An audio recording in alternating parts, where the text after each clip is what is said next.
July 14th, 2019. It's 6:38 p.m. And I haven't made an update on my progress in Infinite Jest for almost a month now. Or no, over a month, I think. There's a reason for that.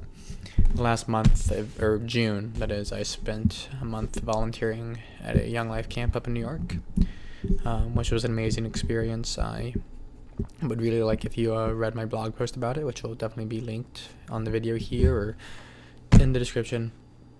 And I got a fair amount of reading done there, roughly like 200 pages or so, and then since then I've got up to around page 500 or something. And I'm further than I was, obviously, in the last video, which was somewhere around the 100-ish section. But in this video, I'm going to talk about stuff that stuck out to me in the 200-ish page range, and this was stuff that I read while I was volunteering at camp. And one of the things I read really struck me while I was there, because it related to service and doing things for other people and why we do this stuff. And since I was volunteering at a camp, it struck me as kind of fitting. So, on page 286, CT, which is Charles Tavis, is Hal's maternal uncle. He's doing a favor for Orrin Incandenza, Hal's older brother, and he gets him a position at Boston University as a tennis player by pulling some strings. And it says that he didn't expect a thank you from Orrin anyway for liaisoning with the BU tennis apparatus, that he wasn't in this for the thank yous, that a person who did a service for somebody's gratitude was more like a 2D cutout image of a person than a bona fide person. And this really made me think about why I do things for other people, or what the purpose of it is. Because, like, even when I was at camp volunteering, I would sometimes notice myself getting annoyed when the job I was doing went unthanked, even though the purpose of the job was to be behind the scenes and go without thanks. The job, doing the deed in itself, should be fulfilling enough, not the gratitude being expressed to you. And this kind of reminds me of the Christian idea, and many other philosophies also have the same idea, where you lose yourself in action for someone else or a larger purpose, and that's how you truly find yourself. But the Christian verse that came to mind, Matthew 10:39, whoever finds his life will lose it, and whoever loses his life for my sake will find it. That came to mind while I was reading this section, just in how it relates to expecting thanks and stuff for doing things.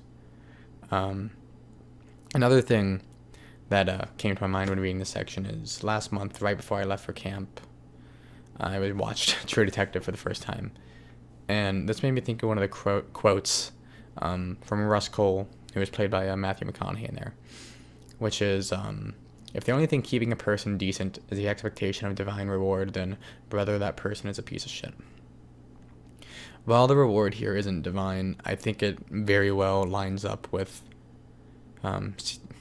CT's thoughts, or the narrator's thoughts, on this, which is basically, if you're doing a service for someone else, but you're only doing it to extract the thank yous from them and leech off of their thank you as the reason to doing it, rather than out of the kindness of your own heart, then you're truly just a piece of shit. And I think we can all be pieces of shit at times, and it's our job to think beyond ourselves and beyond, but satisfies our ego, basically.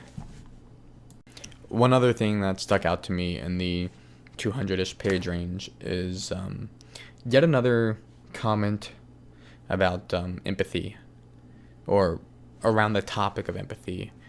And it seems to be, at least in my mind, asserting that empathy should be at the bedrock of society, and everything we do should be themed around being empathetic towards one another. And the comments on page 291, it's talking about Boston Alcoholics Anonymous meetings, and that's something that becomes a larger part of the book as it continues on to where I am now in the 500-ish.